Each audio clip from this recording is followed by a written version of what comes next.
Hi, it's Tuesday, and I'm making up this video because yesterday I injured myself and I was not able to do the video, but I'm so much better right now, and I'm so glad that I could be able to offer this little bit of information to you as a notary public. So today the video is about another certification that you could get into if you choose to be a notary public and choose a different area to work in. Besides being a loan signing agent, I am also an Apostille facilitator. And I will say that again because I probably said that really fast. Apostille facilitator. And that's what you can be too. Apostille facilitators are people that work with other people that need help with their documents to be approved by the state. Now, as a notary public for Texas, an apostille could only be approved from Austin. Even though I'm a notary, could not approve an apostille. However, I could help facilitate one. An apostille would be an approval application first. They would have to get an application and they would have to fill it out to be approved. And another country would probably require, well, most likely require documents of approval from the person that wants to go to their country. One example would be someone that would retire. If someone retires in the state of Texas, then they would go and they wanted to move to Colombia. They would have to go to Colombia or call Colombia and ask them, hey, this is what I want to do. What do I need to do? What do you need from me in order for me to live there? And they would ask for them to have documents that would need to be apostilled. And they would call you as the apostille facilitator to help you get that approved. So you would be able to find out where they're at. The state would be Texas, or they may be in your state, it would be somewhere else. Then you would ask them, where's their destination? We're going to give an example to Colombia. And then you would get those documents, and then you would also make sure that the documents are exactly what Colombia needs. So you would look up what Colombia needs in order for this to be approved. With that in mind, that's one example. But we are going to talk a little bit more about that area because there is a direction that you would have to go there when it comes to the countries. And we'll talk about that at the very end, okay? So another reason why someone would use an apostille facilitator, if that is something that you choose to dive into, was for people that want to get married out of the country as a destination wedding. And many people have heard of those, and many people have gone to those. But for the bride and groom who's going to get married, they would have to be the one to get an apostille approval. Not for the guests that would go, but for the bride and groom. So they would require those services, and you would get the documents that wherever they choose to get married to, where they need to be sent to, and you would also make sure the country where their destination is, and you would look at their, what is the standard for them to be able to, have this approval in that order. Okay. And then once you've gotten all those documents done or taken from them, you've required all those documents, then you would have them fill out the application for the apostille, and then you would send it to your state that would approve that. Again, a notary public cannot approve apostilles. They could only help facilitate. The only people that could give an apostille would be, again, an approval from the state that you got your certification from. They're the only ones that can approve an apostille because it's going to another country.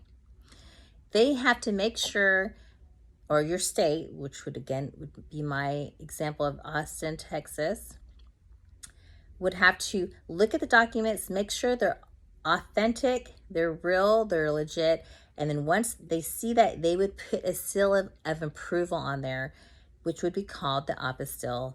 And once that's approved, your customer that requested for that would have to send it to that country where they want to go, the destination, in order for them to be accepted.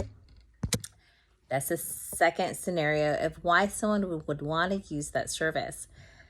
A third scenario would be if you had a business and you sold products, let's say hair care, and you've only sold your hair care in the United States, but you want to sell it again in Colombia.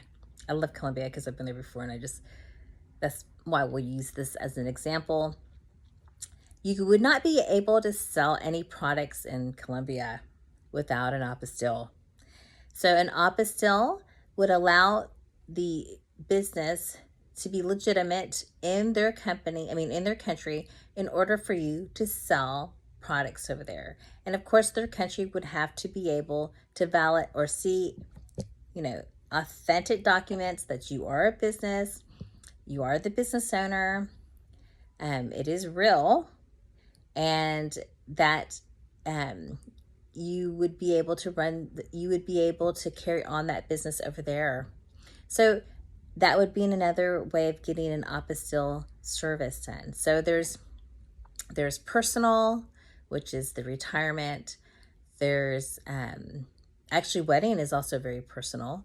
And then there's the business. So one more that I almost forgot is, if it's not personal and it's not a business, you could also get an apostille. And you will need an apostille if you go overseas and you get education overseas.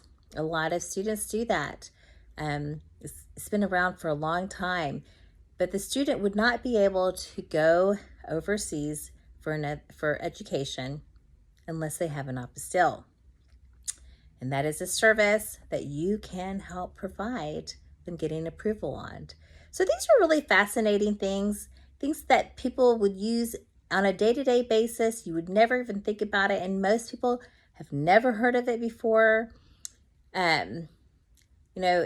It's really not hard to understand what it is, but when I started going into this information, I could not find anyone to explain that to me.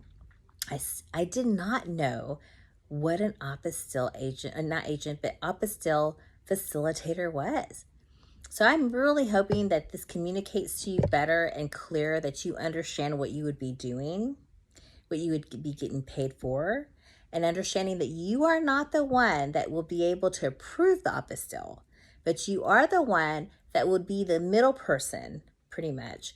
That's the best way to give you that example, to be able to make sure they have everything they need in order for you to send it out for their application for approval.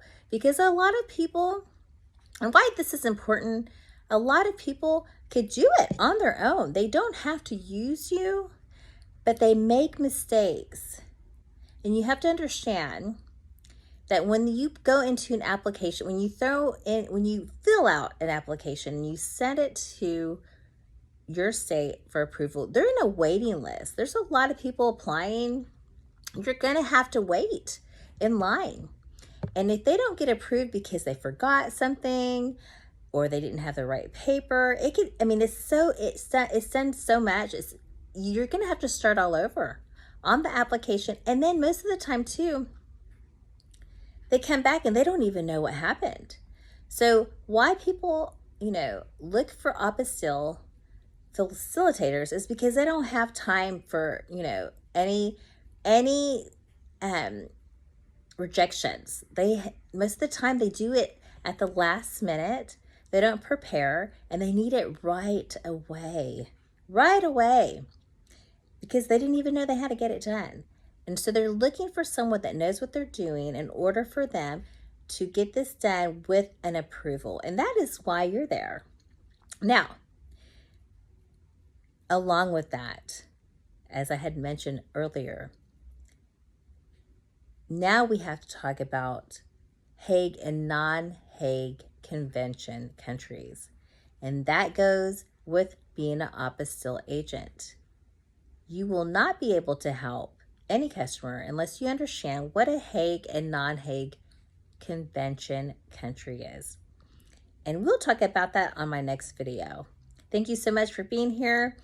Again, I'm sorry about what happened yesterday, but I'm glad I was able to deliver this video, and we did this within 10 minutes and 4 seconds. So I try my best to make this short and educational and motivate you, to give you ideas on what you could do as a notary. Again, a notary certificate is just something you have to have, but to get it in a different field, a special field, it requires you to have the certificate. But this is another new field you could be in with your certification. I hope this was something educational, and if it does that pierce your ears on wanting to know more, please be on my next, or please come join me on my next video, where I get to explain what is a Hague and a non-Hague convention country. And again, that is included, it goes along with being an apostille. I hope you have a great evening, and thank you so much for coming and listening to me. I hope this helped you. That's all that matters, is that it helped the person that's watching it. Bye.